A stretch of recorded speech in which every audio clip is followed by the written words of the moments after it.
l'émission Parole de femmes. Cette semaine, nous reprenons notre autorité et comme je l'ai dit en début de semaine, non, ce ne sont pas des émissions féministes. Alors messieurs, si vous avez entendu le titre, ne coupez pas, ne mettez pas pause, ne coupez pas la télé non plus. Nous sommes des femmes très bibliques, n'est-ce pas? Yes. N'est-ce pas? Oui. Et on a vu depuis le début de la semaine que les femmes sont aussi appelées à dominer, mais de la bonne façon. Lorsque Dieu a dit à Adam de dominer, il l'a dit aussi à Ève. Il a donc donné ce commandement à la femme de dominer, de pouvoir exercer une domination sur le monde, de pouvoir exercer une autorité afin de pouvoir amener le royaume de Dieu à se manifester. Et c'est pour ça qu'en tant que femme, nous devons avoir conscience et regagner cette autorité qui nous a peut-être été volée ou une autorité que nous ne connaissions pas pour pouvoir manifester le royaume de Dieu. Et on va en parler encore tout le long de la semaine, mais lorsqu'on connaît notre autorité en Christ, on sait aussi du coup qu'en tant que femme, on va pouvoir prier pour quelqu'un, que cette personne peut être guérie. On n'est pas obligé d'appeler un frère pour pouvoir imposer les mains aux malades et voir les malades être guéris. Et ce n'est absolument pas le thème d'aujourd'hui, nous ne parlerons pas de la guérison, mais c'est pour vous donner un exemple. Mais on va continuer, on a parlé hier des pensées, puis aujourd'hui on va parler des émotions, comment on peut aussi apprendre à dominer sur nos émotions. Alors pour commencer dans cette introduction qui n'en finit pas, eh bien j'aimerais juste dire que dans Parole de femmes, vous le savez les filles, on parle souvent des émotions et nous toutes, on a sûrement déjà entendu des messages ou des enseignements ou alors on a compris quelque part que les émotions ça pouvait être juste gênant, que c'était quelque chose réservé aux femmes, des émotions de femmes et que c'était signe de faiblesse, signe de les femmes, ça pleure, c'est sensible, etc., etc. Mais je crois que à travers les années, à travers les émissions de Parole de femmes, si vous nous suivez depuis un moment, que vous avez pu comprendre que les émotions ne sont pas négatives, que les émotions ne sont pas des ennemis, que Dieu nous a créés avec des émotions, mais c'est comme tout le reste, Dieu nous a créés avec un corps et on peut faire le bien avec ce corps, mais on doit aussi apprendre à maîtriser ce corps pour pas qu'il devienne notre maître. Dieu nous a permis de pouvoir réfléchir, on a parlé des pensées hier, mais là encore, il y a des pensées qui vont nous rendre forts et puissants parce que ce sont des pensées conformes à la parole de Dieu et Dieu nous donne aussi cette capacité de ressentir, d'avoir des émotions qui peuvent nous amener à exprimer, à aimer, manifester l'amour de Dieu, l'amour pour les autres, mais il y a aussi des émotions qu'on doit apprendre à canaliser et qui ne doivent pas devenir celles qui nous dirigent et qu'on inverse le rôle, que ce soit les émotions qui nous dirigent. Donc les émotions, c'est super, mais les émotions doivent rester à leur place et doivent jouer le rôle qui leur est assigné et pas plus, mais ni moins. Et aujourd'hui, on va voir que dans nos émotions, il y en a certaines, eh bien, il va vraiment falloir les maîtriser et les assujettir. Hein, Aurélie? Oui, effectivement. C'est vrai, il y a des émotions qu'il faut assujettir. Et je pense quand Dieu il dit à Caïn que le péché il se tient devant toi, mais il faut que tu le domines en fait. Et là, tu vois, il y avait en lui une émotion qui était forte. Il y avait des pensées qui étaient fortes à l'intérieur de lui. Et là, Dieu lui a dit, il faut que tu domines ces choses. Et comme il n'a pas pu dominer ces choses, mais il se trouvait en train de commettre un meurtre. Donc, c'est pour dire jusqu'où ça peut arriver, en fait. Parfois, même, il y a des choses que tu n'as pas forcément prévues, mais parce que tu as accepté certaines émotions, tu as accepté certaines pensées, mais tu te retrouves en train de poser des actes qui dépassent complètement ton propre entendement, qui dépasse tout ce que tu avais prévu de faire, tout simplement parce qu'il y a des émotions, tu n'as pas pu les canaliser, tu n'as pas pu faire preuve de maîtrise de soi. Et moi, je pense que quand on parle de dominer ou d'autorité au niveau de nos émotions, mais c'est la maîtrise de soi, c'est le fruit de l'esprit qu'il faut à mettre en avant quand on parle de ce sujet-là. Parce que sans la maîtrise de soi, franchement, comme je dis, tu peux te retrouver dans des situations vraiment terrible. Et on ne veut pas que ça nous arrive en tant que femme, en tant que qui que ce soit, parce que c'est ça qui humilie, en fait. Au final, ce n'est même pas vraiment la situation en elle-même, mais c'est ce que toi, tu as manifesté parce que tu n'as pas pu te maîtriser. C'est ça, au final, qui blesse, c'est ça qui humilie. Et c'est souvent ça qui change la donne. Alors, si on avait su faire preuve de retenue, dans certains cas, mais on ne se serait pas retrouvé dans certaines humiliations. Donc, c'est vraiment important de contenir certaines choses et de ne pas accepter d'aller là où nos émotions veulent toujours nous mener, en fait, comme Caïn, lui, il est parti là où ses émotions l'ont mené. Et comme on disait hier aussi par rapport aux pensées, l'importance de les passer au filtre de la parole. Donc, ça veut dire que nous aussi, en tant qu'êtres humains, on a des émotions. Et il y a certaines émotions qui sont momentanées. La Bible va dire, si tu te mets en colère, mais pêche pas. Donc, cette émotion peut venir, mais tu n'es pas obligé de l'amener jusqu'au bout, jusqu'à une fin qui n'est pas bonne. Et il y a un verset dans Proverbe que j'aime beaucoup qui dit, Proverbe 25, au verset 32, qui dit, une ville démantelée sans muraille, voici ce qu'est l'homme qui n'est pas maître de lui-même. Donc, qui n'est pas maître de ses émotions. C'est comme une ville qui va être démantelée, si on retourne dans ce contexte-là, c'est comme les ennemis peuvent rentrer de partout, en fait. Elle est vulnérable, elle est facilement attaquable, elle ne peut pas elle-même se défendre, elle est livrée, en fait, comme ça, en pâture, parce qu'elle n'a pas de muraille. Une personne qui n'est pas capable de contrôler ses émotions, une personne qui n'est pas capable d'asseoir ses émotions, c'est la même chose en fait. On va vraiment se retrouver dans des situations qui n'étaient pas prévues. Et il y a plusieurs émotions en tant qu'être humain. Tu as parlé dans ton intro que les émotions, c'est Dieu qui nous les a données. On a été créé avec des émotions. Et oui, on va peut-être dire que la femme, elle en a beaucoup plus, voilà, parce que physiquement, dans le mois, elle a des hormones comme ça qui fait qu'elle va beaucoup plus exprimer ses émotions. Mais de base, un être humain, que ce soit un homme ou une femme, on va exprimer de la joie, de la tristesse, de la colère, toutes sortes d'émotions, une gamme d'émotions. Mais ce que j'aimerais dire, c'est quand on parle dans ce proverbe et par rapport à contrôler ses émotions, c'est que lorsqu'on laisse, par exemple, une émotion comme la colère, la colère, c'est une émotion qu'on peut ressentir. Mais lorsqu'on ne sait pas contrôler notre colère, ça nous amène très loin. On peut vraiment briser des choses. Même dans le monde de tous les jours, on dit que la colère est une mauvaise conseillère. On peut parler des choses très, très dures. On peut avoir de la haine dans notre cœur par rapport à une situation de colère. Ésaü a vu une injustice, il a vu que son frère avait volé son droit d'aînesse, avait volé la bénédiction d'Isaac. La colère est rentrée et parce que cette colère n'a pas été traitée, la haine est montée dans son cœur au point qu'il s'est dit, dès que mon père meurt, je vais en finir avec Jacob. Et c'est ça en fait, c'est que lorsque on ne contrôle pas nos émotions, un peu comme on parlait hier des pensées, ça peut commencer comme une petite chose, ça peut commencer comme une petite frustration, qui devient une colère, qui devient une haine, qui nous amène vraiment à dire des paroles méchantes ou même à poser des actes vraiment dangereux. Donc c'est important de comprendre que nous avons l'autorité de contrôler nos émotions. Et si on ne le fait pas, on se retrouve comme cette ville sans muraille, complètement à la merci de l'ennemi qui va venir mettre du désordre dans notre vie. C'est ça, parce que quand tu ne contrôles pas tes émotions, on sait déjà sur quelle corde appuyer en fait pour tenir. Parce qu'on sait que, ok, dès l'instant où on va dire cette phrase, c'est bon, c'est parti. On a eu cette personne-là. C'est d'où l'importance de vraiment se contrôler. Et moi, je pense que vraiment... Dieu, il travaille en l'intérieur de chacun de nous, en fait, en fonction de nos défis, en fonction des choses qu'on trouve plus ou moins difficiles. Il y a des personnes qui, tu parlais de la colère, pour qui la colère, c'est vraiment un enjeu dans leur vie, où elles savent que non, ça, les autres, là, ça va, mais la colère, ça va pas. C'est aussi bien d'identifier d'où ces choses viennent pour pouvoir les arracher, tout simplement. Si c'est quand tu te réveilles le matin, que tu vois que, ok, quand je me réveille d'une certaine manière, peut-être que quand j'ai pas trop dormi dans la nuit, ça produit ce sentiment. Si c'est quand tu n'as pas mangé, si c'est quand, je sais pas, il y a une situation qui arrive et que tu sens que tu es en colère, c'est important de mettre les choses en place pour enlever, en fait, se débarrasser de ces choses.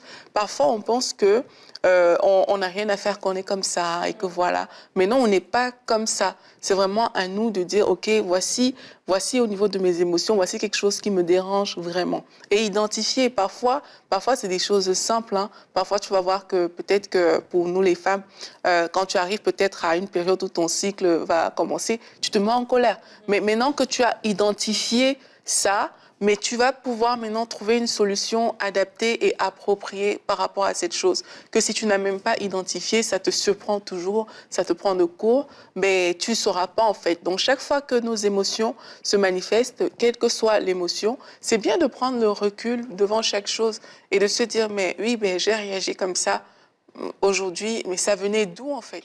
Est-ce que ça vient des pensées que j'ai accumulées de mal sur cette personne-là? Est-ce que je suis dans une phase où il y a peut-être des choses qui ne vont pas très bien dans ma vie, du coup je réagis d'une certaine manière? Et quand on va analyser ces différentes choses, on se prépare pour la prochaine fois. Moi, je me dis toujours, oui, la première fois, ça peut te surprendre, mais il ne faut pas que ça te surprenne les autres fois. Les autres fois, tu dois être préparé et si la chose arrive, tu dois avoir une solution de rechange. Plutôt que de manifester certaines émotions. Tu parles du cycle, puis ça me fait penser, j'y pensais justement, parce que des fois, on peut justement avoir des émotions, puis on se dit, ben, on les accepte en fait, puis nous-mêmes, on est comme au piège de nos propres émotions, parce qu'on parle de contrôler nos émotions, donc on parle des émotions qui sont négatives, des émotions qui vont nous amener au péché. Et le péché n'a pas de place dans notre vie en tant qu'enfant de Dieu, alors que nous marchons par l'esprit. Mais des fois, on peut vraiment être à la merci de nos propres émotions. Parce que justement, dans notre cycle, peut-être que des personnes, elles sont plus à soupe au lait, elles sont plus à fleur de peau pour se fâcher. Mais d'autres, c'est pour la tristesse. Tu sais que quand tu arrives près de ton cycle, tu deviens très mélancolique, tu pleures pour rien. Et toi-même, ça ne te fait pas du bien. Tu es comme prisonnière un peu de ça. Peut-être ton entourage, eux aussi, ils sont prisonniers de ça. Mais c'est quelque chose aussi qu'on peut prier pour. Hein. Et puis on peut dire, Seigneur, je refuse d'être à la merci de mes émotions. Oui, on peut se préparer. Tu connais ton cycle. Tu sais que mais là, j'arrive à une période où est-ce que je vais être comme ça. Mais aussi, non, je ne veux pas juste à chaque mois là, commencer à être à la merci de ça. Puis on me dit quelque chose, puis ça me fait mal, parce que ça va vraiment te faire mal. On ne fait pas semblant. C'est vraiment des émotions comme ça qui viennent très fortes. Mais on peut aussi amener ça vraiment au pied de la croix quand ça devient... Ça nous amène dans un coin comme ça qui n'est pas bien. Et ça nous fait du mal. On peut aussi prier pour ça. Et c'est sûr que c'est en fait un travail de sanctification. Et quand on part un peu à la découverte des émotions, surtout quand on s'est senti très brimé, qu'on sentait non, il n'y a pas de place pour les émotions dans la vie chrétienne, le danger, comme toujours, vous le savez, c'est d'aller d'un extrême à l'autre. Et c'est là d'être hyper sensible à toutes les émotions et de s'arrêter sur tout ce qu'on peut ressentir, vouloir mettre des mots, vouloir exprimer, etc. Et du coup, on devient extrêmement centré sur soi-même et assez égocentrique, et en se disant mais non, mais les émotions font partie de moi-même, et c'est une vraie chose. Les émotions font partie de nous. C'est ce qui aussi va nous caractériser dans notre personnalité, dans la manière dont on va aborder les choses, ce qui fait qu'on n'est pas des robots. Mais ça ne veut pas dire que nos émotions n'ont pas besoin non plus d'être sanctifiées. Et il y a des émotions, comme on a parlé de la colère, qui peuvent être ressenties, mais qu'est-ce qu'on va pouvoir en faire? Ça va être quoi ça va être quoi notre gestion? Et là, c'est aussi un mensonge d'aller trop loin en se disant non, mais moi, si j'ai de la colère, je dois aller au bout de ma colère pour l'expulser. Non, on est appelé à être maître de nous-mêmes. Et ce verset est excellent. J'aime beaucoup aussi ce verset parce qu'on parle de la colère, mais parce que la colère, les conséquences sont désastreuses et visibles. Mais il y a tout un tas de choses lorsqu'on manque de maîtrise de soi, mais on ouvre plein de portes au niveau des émotions. Ça peut même être au niveau de l'amour, de l'attachement. On peut être des gens, on s'attache tellement aux gens, du coup on développe des relations extrêmement, quelquefois fusionnelles ou de manipulation, contrôlantes, exclusives, intrusives. Tout ça parce qu'on n'a pas de maîtrise de nos émotions. Ah non, mais moi quand j'aime. Mais en fait tu fais peur et c'est trop intense.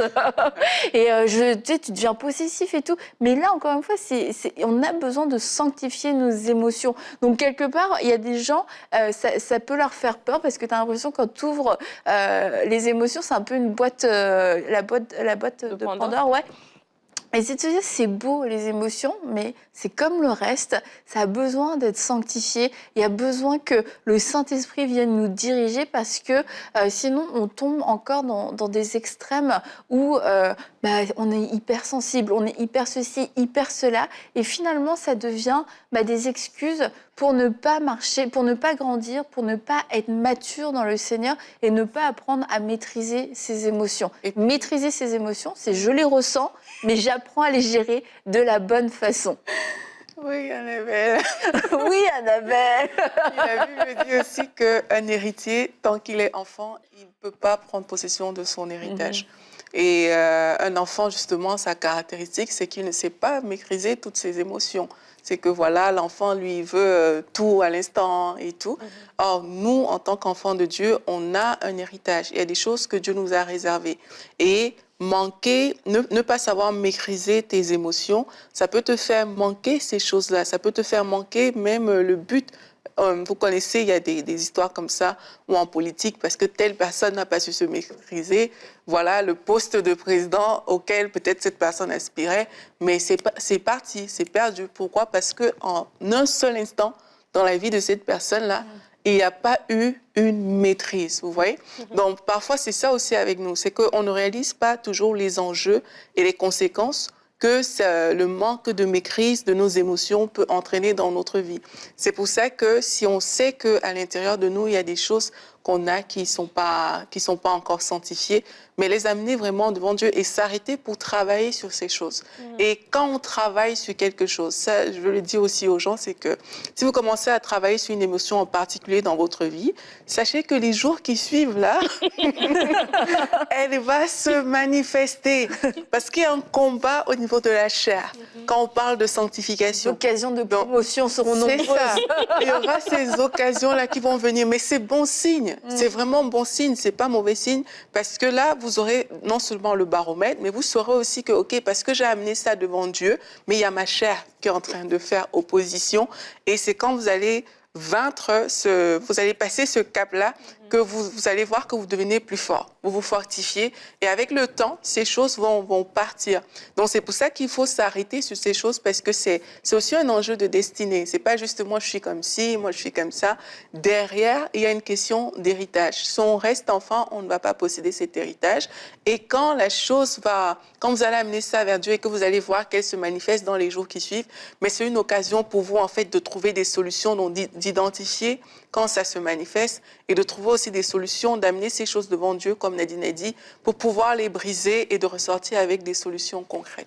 C'est hier, quand on parlait des pensées, je pense que c'est toi Aurélie qui disait que, ou non, c'est toi Annabelle qui parlait des faux billets, et qui disait, si vous ne savez pas de quoi on parle, retournez à l'épisode d'hier. Et en fait, qu'on devait valider avec le vrai. Et je crois qu'au niveau des émotions, un peu au niveau de la pensée, on parlait de voir la parole de Dieu. Qu'est-ce que la parole de Dieu dit? C'est elle qui va déterminer si nos pensées viennent de Dieu ou pas, si nos pensées sont bonnes ou pas. Au niveau de nos émotions aussi, on peut aller dans la parole. Qu'est-ce que la parole dit par rapport à ces émotions? La parole dit que celui qui est lent à la colère fait preuve d'une grande intelligence. Donc ça veut dire que oui, donc ça veut dire qu'il y a une façon, je dois gérer ma colère. Je ne peux pas juste, comme tu l'as dit, aller au fond de la colère, la laisser s'exprimer totalement. Parce que la Bible vient de me dire que non, en fait, celui qui est lent à la colère fait preuve d'intelligence. Mais moi, je voulais aussi parler d'une autre émotion, parce qu'hier, Aurélie disait qu'il y a des gens qui, dans leurs pensées, sont restés en arrière. Et dans une autre émotion que beaucoup de femmes vont souvent ressentir, c'est de la tristesse.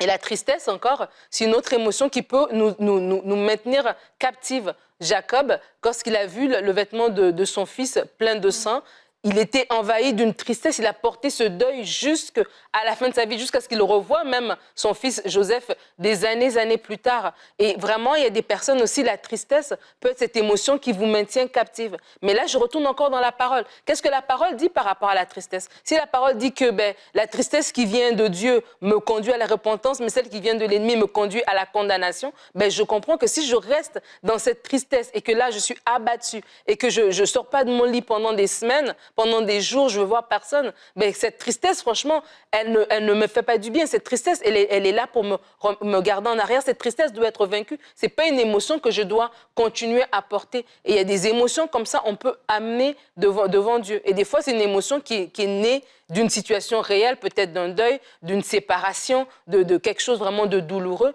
Mais lorsque cette émotion, elle revient comme ça, comme si elle avait un rendez-vous avec moi chaque mois ou à tous les 2 semaines ou à chaque année, et elle me plonge dans une déprime, c'est le moment d'amener cette émotion aussi au pied de la croix. Justement, Nadine, en parlant de tristesse, c'est ça, cette tristesse, quand elle est régulière et qu'elle n'est pas traitée, et ça peut aussi conduire à la dépression. Et malheureusement, la dépression touche aussi beaucoup de gens dans les églises, beaucoup de gens dans le milieu chrétien, et quelquefois on ne sait pas quoi faire. Et nous avons cette question, dois-je suivre un traitement médical pour lutter contre la dépression, se demande Marguerite. Oui, alors c'était une très bonne question, Marguerite, et je ne suis pas médecin, mais je vais répondre parce que je suis une femme remplie du Saint-Esprit. Je crois que le Saint-Esprit veut vous parler au travers de cette question. Je crois que la dépression, comme Annabelle l'a dit, c'est une maladie. C'est une maladie comme quelqu'un qui serait allé à l'hôpital, aurait eu une maladie du foie, mais la dépression, c'est une maladie dans notre âme, dans notre tête. Elle est incomprise. Et des fois, on peut se dire, ben voilà, je souffre de dépression. Est-ce que je dois aller me faire soigner ou est-ce que, bon, je dois juste rester avec ça et rester enfermé chez moi pendant des mois et des semaines, etc. Mais comme toute maladie, il y a plusieurs causes, mais on va parler plus au côté scientifique, au côté médical. Alors, est-ce que vous devez suivre un traitement? Moi, j'aimerais vous dire que Dieu n'est pas contre la médication. 2 Rois 20, au verset 1 à 7, j'aimerais vous lire ce passage. À cette époque-là, Ézéchias fut atteint d'une maladie mortelle. Le prophète Ésaïe, fils d'Amoz, vint le trouver et lui annonça: voici ce que dit l'Éternel, donne tes ordres à ta famille, car tu vas mourir. Tu ne vivras plus. Et alors, Ézéchiel va évoquer le Seigneur, et la Bible dit qu'il va faire appel à Dieu. Et Ésaïe, alors qu'il était sorti, n'avait pas encore atteint la cour du milieu que la parole de l'Éternel lui fit adresser. Retourne annoncer à Ézéchias, le chef de mon peuple, voici ce que dit l'Éternel. Le Dieu de ton ancêtre David, j'ai entendu ta prière, j'ai vu tes larmes, je vais te guérir. Et donc, Ézéchias va être guéri. Et la Bible va dire au verset 7, Ésaïe dit, prenez un gâteau aux figues. On le prit et on l'appliqua sur l'ulcère et Ézéchias guérit.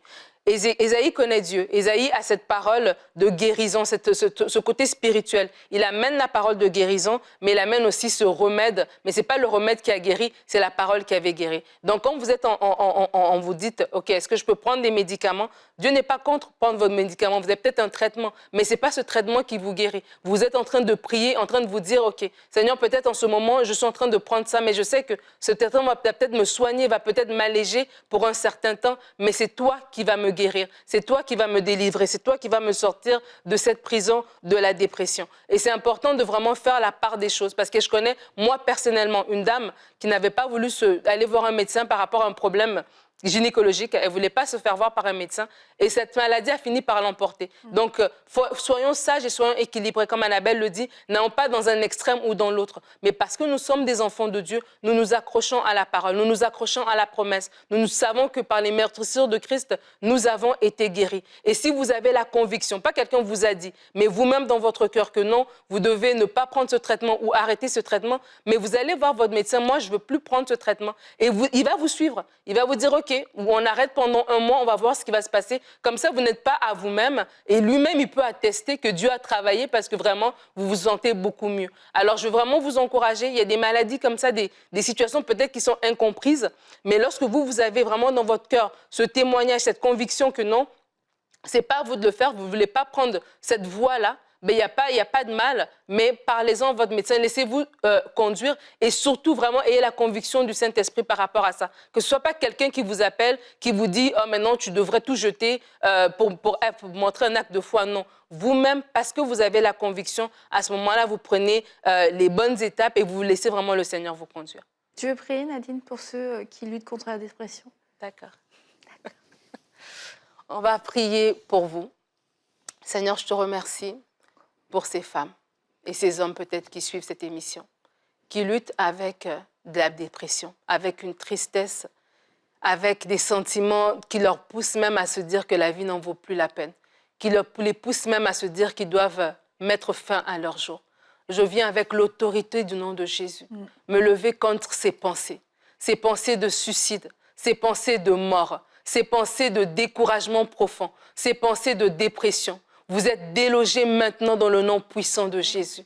Seigneur, merci parce que ta main vient toucher tes filles. Ta main vient toucher tes filles. Merci parce qu'elles ressentent où est-ce qu'elles sont, ton amour. Oui, Seigneur, merci pour cet espoir renouvelé que tu mets dans leur cœur. Où est-ce qu'il n'y avait plus d'espérance? Où est-ce qu'elles ne pouvaient plus voir à demain? Merci, Seigneur, parce que ce voile qui les couvrait et les gardait captives est maintenant ôté dans le nom puissant de Jésus-Christ. Merci, Seigneur, parce que j'appelle la vie. J'appelle ta vie dans le cœur de ton fils et ta fille. J'appelle ta vie dans ses pensées. J'appelle ta vie dans ses émotions. Oui, Seigneur, elle n'est plus conduite par ses émotions. Elle n'est plus contrôlée par ses émotions de tristesse, ces émotions apocalyptiques qui la remplissent, qui l'oppressent jour après jour. Mais maintenant, elle se lève. Maintenant, elle reçoit ta vie. Maintenant, ses yeux s'ouvrent à ta beauté, à ton amour. Merci, Seigneur, parce que tu viens dans les cœurs. Et Seigneur, je veux prier aussi pour l'entourage. Je prie particulièrement pour l'entourage, pour des personnes peut-être qui luttent avec la dépression, mais qui ont honte d'en parler à quelqu'un parce qu'elles vont être incomprises. Merci Seigneur parce que tu mets dans leur entourage des personnes de vie, des personnes comme Ésaïe qui vont amener une nouvelle de vie, qui vont prier, qui vont amener une solution. Merci Seigneur parce que ces personnes sont entourées et elles sortent Seigneur Dieu de ce trou, de ce gouffre qu'est la dépression pour ta gloire dans le nom de Jésus. Amen. Amen. Merci Nadine. Et je veux aussi vous encourager à veiller. On a parlé des pensées hier, mais si vous voyez que ça vous tourne autour, ces pensées de tristesse, ces pensées qui vous amènent toujours vers le bas, qui vous amènent à vous mettre en retrait, à broyer du noir, c'est le temps aujourd'hui de vous lever contre ces pensées, de vous lever contre ces oppressions qui veulent vous amener jusqu'à la dépression. Et je peux vous le dire avec assurance, oui, c'est le plan du diable de vous amener vers cette dépression. Mais aujourd'hui, vous n'y êtes pas et c'est le moment de pouvoir dire non, je refuse ce chemin, je reprends l'autorité dans mes pensées, je refuse ces pensées d'apitoiement, ces pensées de mélancolie. Et Seigneur, viens me remplir de ta joie, viens renouveler mon intelligence, viens renouveler ma vision des choses. Je déchire ce voile sombre qui veut toujours venir noircir tous les domaines de ma vie. Je le refuse dans le nom de Jésus. Mes yeux voient, mes yeux s'ouvrent et à nouveau je suis remplie de la pensée de Dieu. Je suis remplie de la joie, cette joie qui vient du ciel, cette joie qui me relève et je résiste à ces pensées de dépression, je résiste à ces pensées de tristesse, je résiste à ces pensées de mélancolie, ces pensées de rejet. Je résiste et oui, je tiendrai fort et je ne lâcherai rien. Je ne prendrai pas le chemin de la dépression parce que ce n'est pas mon avenir en Jésus-Christ. Dieu a des projets de paix et de bonheur pour moi. La dépression ne fera pas partie de ces projets qui s'accompliront dans ma vie. Non, je vais marcher dans ce que Dieu a prévu pour moi et dans la joie et dans la paix. Alors résistez aujourd'hui, soyez fortes, soyez courageuses, ayez du discernement. C'est le diable qui veut vous attaquer, qui veut vous isoler dans cette place de dépression, mais vous pouvez résister et ayez foi que Dieu va venir vous toucher. Ayez foi que par une seule parole, une seule seconde dans sa présence, vous puissiez être relevé. C'est surnaturel, c'est absolument extraordinaire ce que Dieu peut faire. Il peut venir ramener la vie en vous, là où vous pensez qu'il n'y avait plus d'espoir. Il peut venir ramener la joie, là où vous pensez qu'il n'y en avait plus non plus. C'est ce que Dieu fait, c'est comment Dieu agit. Et nous croyons dans ce Dieu qui est bon, dans ce Dieu dans surnaturel. Alors je vous encourage à manifester votre foi et à résister. Rappelez-vous, résister et il fuira. Alors c'est le temps aujourd'hui pour vous de résister et aussi de pouvoir pardonner, pardonner parce que l'amertume est une porte ouverte à la mélancolie, à la tristesse. Et si vous avez besoin de pardonner aujourd'hui, pardonnez. Amen. Je voulais juste dire que quand vous avez prié, j'ai vu une fille qui a été déçue à cause d'une relation amoureuse. C'est comme il y a un poids qui sort de ton cœur et qu'à partir d'aujourd'hui, mais c'est comme tu commences à rire, la joie est là, tu as une nouvelle espérance. J'ai aussi vu une maman qui, à cause de la perte d'un enfant, était vraiment dans la tristesse. Il y a quelque chose que le Seigneur a arraché de votre cœur, dont votre vie a été transformée, changée aujourd'hui. N'acceptez plus ces pensées. Vous avez revêtu ce vêtement de louange. Ça va se caractériser vraiment par une joie qu'on n'explique pas. Donc, envoyez-nous votre témoignage, vous à qui ces paroles s'agressent. On sera heureuse de les partager. Amen. Et on se dit à demain pour une prochaine émission de Paroles de Femmes.